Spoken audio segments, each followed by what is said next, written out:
History जो है वो 3 पार्ट में डिवाइड है। प्राचीन भारत, मध्यकालीन भारत और आधुनिक भारत, मॉडर्न हिस्ट्री। हम आज जो लेक्चर ले रहे हैं वो मध्यकालीन भारत से ले रहे हैं। मतलब हमने सबसे पहले मध्यकालीन भारत को स्टार्ट करने जा रहे हैं। इस मध्यकालीन भारत के अंदर क्या क्या आता है दोस्तों, मैं आपको बता देता हूँ। दिल्ली सल्तनत, मुगल काल और यूरोपियन कंपनी है। तो ये तीन जो पार्ट है, ये तीनों पार्ट मध्यकालीन भारत में हम अच्छे से स्टडी करेंगे, जिनसे क्वेश्चंस बनने के चांसेस होते हैं। मध्यकालीन भारत को हम अच्छे से पूरा कंप्लीट स्टडी कर लेंगे। उसके बाद हम आधुनिक भारत को पढ़ेंगे और फिर हम प्राचीन भारत को पढ़ेंगे। तो सबसे पहले आज का जो वीडियो है वो मध्यकालीन भारत से दिल्ली सल्तनत। तो फ्रेंड्स, आप इस वीडियो को पूरा देखिएगा, जिससे कि दिल्ली सल्तनत से अगर आपका क्वेश्चन बनता है एग्जाम में तो आप उसको आसानी से क्रैक कर पाओ। दोस्तों, हम दिल्ली सल्तनत तक कैसे पहुंच गए, उससे पहले की कुछ घटनाएं थी। मैं आपको पहले वो घटना बता देता हूँ, फिर हम दिल्ली सल्तनत को स्टार्ट करेंगे। तो उससे पहले सबसे पहले क्या हुआ था कि मध्यकालीन का दौर चल रहा था। तब अरब के कुछ लोगों ने भारत देश पर आक्रमण करा था। उसमें सबसे पहले जो था, मोहम्मद बिन कासिम ने भारत को लूटने का प्रयास करा। फिर मोहम्मद गजनवी ने 17 बार भारत पर आक्रमण करा था। उसके बाद मोहम्मद गौरी आया। इस मोहम्मद गौरी ने लगभग उत्तर भारत पर अपना साम्राज्य स्थापित कर लिया था। इसी मोहम्मद गौरी का जो था अपना गुलाम था कुतुबुद्दीन ऐबक। इसको इसने अपना पूरा साम्राज्य सौंप दिया था और इस कुतुबुद्दीन ऐबक ने दिल्ली सल्तनत की स्थापना करी थी। तो फ्रेंड्स, ध्यान रखिएगा आप, हम यहाँ तक कैसे पहुंचे ये उसके पहले की छोटी स्टोरी थी। अब मैं आपको पूरा ग्राफिकली और अच्छे से समझाता हूँ, डायग्रामेटिकली, कि किस तरीके से दिल्ली सल्तनत को हम पढ़ेंगे। चलिए, दिल्ली सल्तनत में हम गुलाम वंश, खिलजी वंश, तुगलक वंश, सैयद वंश और लोधी वंश को हम अच्छे से डिस्कस करेंगे। सबसे पहला हमारा है गुलाम वंश। गुलाम वंश के अंदर काफी राजाओं ने राज करा था। हम मुख्य मुख्य जिनसे क्वेश्चंस बनते हैं उनकी शासनकाल की बात करेंगे। तो सबसे पहले ध्यान रखिएगा, गुलाम वंश के संस्थापक कौन थे? कुतुबुद्दीन ऐबक थे। कुतुबुद्दीन ऐबक ने अपनी राजधानी लाहौर को बनाया हुआ था और इन्हें दानवीरता के कारण लाख बख्श कहा जाता था। कुतुब मीनार की नींव कुतुबुद्दीन ऐबक ने रखी थी। कुतुबुद्दीन ऐबक ने ही 2.5 दिन के झोपड़े का निर्माण कार्य कराया था। कुतुबुद्दीन ऐबक ने मध्यकाल में सबसे पहले राजस्व प्रथा को चालू करा था। तो ध्यान रखिएगा दोस्तों। इसके बाद इल्तुतमिश आए थे। इल्तुतमिश ने तुर्क के चलगाही और इक्ता प्रणाली चालू करी थी। इक्ता प्रणाली जो है भूमि दान से रिलेटेड है।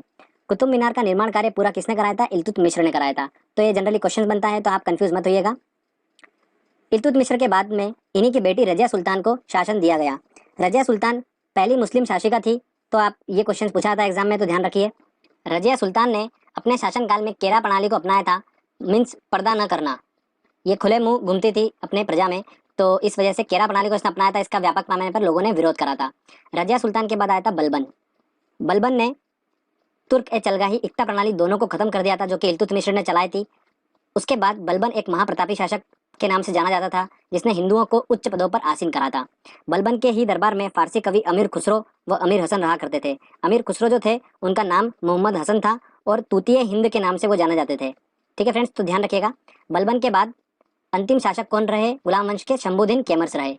तो ये हमारे गुलाम वंश था, जो कि इंपॉर्टेंट था। आपने डायग्रामेटिकली इसको पूरा समझ लिया है, आपको लगता नहीं है मुझे कि कोई कंफ्यूजन होगा। अब हम बढ़ते हैं खिलजी वंश की ओर। खिलजी वंश की स्थापना किसने करी थी दोस्तों? जलालुद्दीन फिरोज खिलजी ने खिलजी वंश की स्थापना करी थी। फिरोज खिलजी ने ही अपने दामाद को सेनापति बनाया हुआ था, जिन्होंने जलालुद्दीन फिरोज खिलजी को मारकर खिलजी वंश का अगला शासक कौन बना था? अलाउद्दीन खिलजी बन गया था। अलाउद्दीन खिलजी मुख्य नियंत्रण प्रणाली चालू करी थी इन्होंने, और सबसे ज्यादा टैक्स वसूला था पूरी दिल्ली डायनेस्टी में। किसने? अलाउद्दीन खिलजी ने।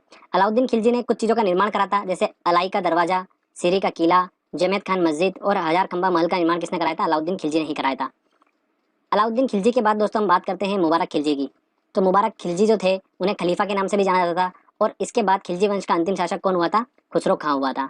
तो दोस्तों, ये खिलजी वंश के बारे में इंपॉर्टेंट पॉइंट्स थे, तो आप ध्यान रखिएगा। इसके खिलजी वंश में मैं आपको एक और चीज बता देता हूँ कि भारत देश में गुप्तचर प्रणाली जो थी वो अलाउद्दीन खिलजी के शासनकाल में चालू हुई थी। बाजार में घूमने वाले गुप्तचरों को क्या कहा जाता था? बरीद कहा जाता था। तो फ्रेंड्स, अब हम आगे बढ़ते हैं और बात करते हैं तुगलक वंश की। तुगलक वंश 1320 से लेकर 1414 तक तुगलक वंश था। तुगलक वंश की स्थापना किसने करी थी? गयासुद्दीन तुगलक ने करी थी।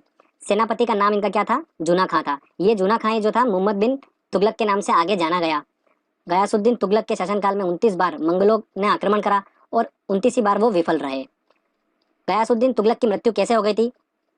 जूना खां ने एक लकड़ी का महल बनाया था। जब वो बंगाल की तरफ आ रहे थे तब वहां पर उनकी लकड़ी के महल में दबकर मृत्यु हो गई थी, और बाद में जूना खां, जो कि मोहम्मद बिन तुगलक के नाम से जाना जाता है, वो अगला शासक बन गया। मोहम्मद बिन तुगलक जो था उसके शासनकाल में अफ्रीकी यात्री इबन बतूता आया था। अफ्रीकी यात्री कहाँ से आया था? ये मोरक्को से आया था। इस इबन बतूता ने रेला नाम की एक पुस्तक लिखी थी, जिसके अंदर मोहम्मद बिन तुगलक के शासनकाल का वर्णन किया गया था। मोहम्मद बिन तुगलक ने अमीर एक कोही की स्थापना करी थी, जो कि कृषि से रिलेटेड है। मोहम्मद बिन तुगलक ने चमड़े के सिक्के चलवाए थे, जिसे इसलिए हिस्ट्री में पागल राजा की उपाधि भी इसे दी गई थी। मोहम्मद बिन तुगलक के बाद फिरोज तुगलक आए। फिरोज तुगलक ने ओनली सिंचाई कर वसूला था, सारे कर को, टैक्सेस को बंद कर दिया था, ओनली सिंचाई कर वसूला था। दीवाने खेरात और दीवाने बगदाद की स्थापना किसने करी थी? फिरोज तुगलक ने करी थी। फिरोज तुगलक के बाद अंतिम शासक तुगलक वंश का कौन था? महमूद तुगलक था। इसके बाद हम सैयद वंश की बात करते हैं। सैयद वंश में कोई इतना इंपॉर्टेंट नहीं है, बस ध्यान रखिएगा इस वंश का संस्थापक कौन था? खिज्र खां था। और अंतिम संस्थापक कौन था इसका? अलाउद्दीन आलम शाह था। लोधी वंश की बात करते हैं तो सबसे पहले बहलोल लोधी ने लोधी वंश की स्थापना करी थी। और बहलोल सिक्के इन्होंने चलाए थे, कुछ सिक्के चलाए थे चांदी के जिन्हें बहलोल सिक्के कहा जाता था। उसके बाद आए थे सिकंदर लोधी। सिकंदर लोधी ने 1504 में आगरा शहर की स्थापना करी थी, जो कि ध्यान रखिएगा बहुत ज़्यादा इंपॉर्टेंट है। फिर आए थे इब्राहिम लोधी। ये इब्राहिम लोधी लोधी वंश के अंतिम शासक हुए थे।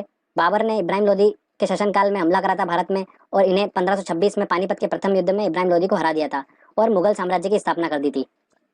तो फ्रेंड्स, यहाँ पर हमारा दिल्ली सल्तनत पूरा खत्म होता है। मोहम्मद गोरी जब भारत देश में जीता था तो उसने कुछ इंपॉर्टेंट युद्ध लड़े थे। तो उसमें इंपॉर्टेंट था तराइन का प्रथम युद्ध।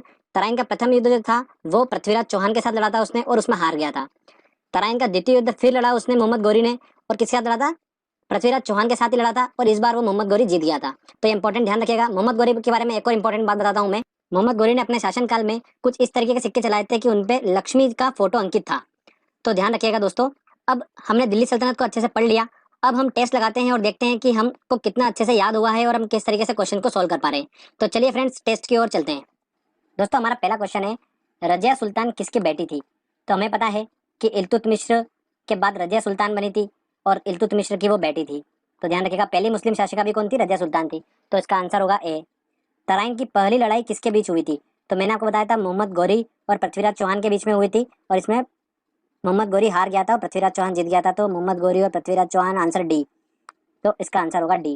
निम्नलिखित में से किसकी पोलो खेलते हुए मृत्यु हो गई थी? अच्छा, एक बात ध्यान रखिएगा, जो कुतुबुद्दीन ऐबक था जिसने कुतुब मीनार की नींव रखी थी, वो पोलो का बहुत ज्यादा शौकीन खिलाड़ी था, और पोलो खेलते हुए ही उसकी मृत्यु हो गई थी।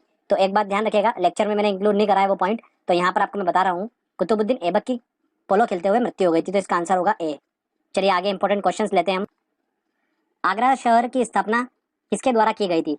तो आगरा की स्थापना मैंने आपको बताया था जब हम लोधी डायनेस्टी पढ़ रहे थे, तब बहलोल लोधी ने चांदी के सिक्के चलाए थे, और उसके बाद सिकंदर लोधी आया था और उसने आगरा की स्थापना करी थी 1504 में। तो लोधी, सिकंदर लोधी, इसका आंसर होगा आंसर डी। लोधी वंश का अंतिम शासक कौन था? फ्रेंड्स, आपको पता ही है कि इब्राहिम लोधी उसका अंतिम शासक था, जिसको बाबर ने पानीपत के प्रथम युद्ध में हराया था। तो आंसर होगा इसका बी। भारत के दिल्ली पर राज करने वाली पहली मुस्लिम महिला शासिका कौन थी? मुमताज, नूरजहां, रजिया सुल्तान। ऑब्वियस सी बात है दोस्तों, रजिया सुल्तान थी, मैं आपको बता चुका हूँ। चलिए आगे इंपॉर्टेंट क्वेश्चंस लेते हैं। यात्री इब्न बतूता कहाँ से आया था? तो किसके शासनकाल में आया था फ्रेंड्स? ये मोहम्मद बिन तुगलक के शासनकाल में आया था। अफ्रीका से, मोरक्को से आया था, मैं आपको बता चुका हूँ। आंसर होगा इसका ए।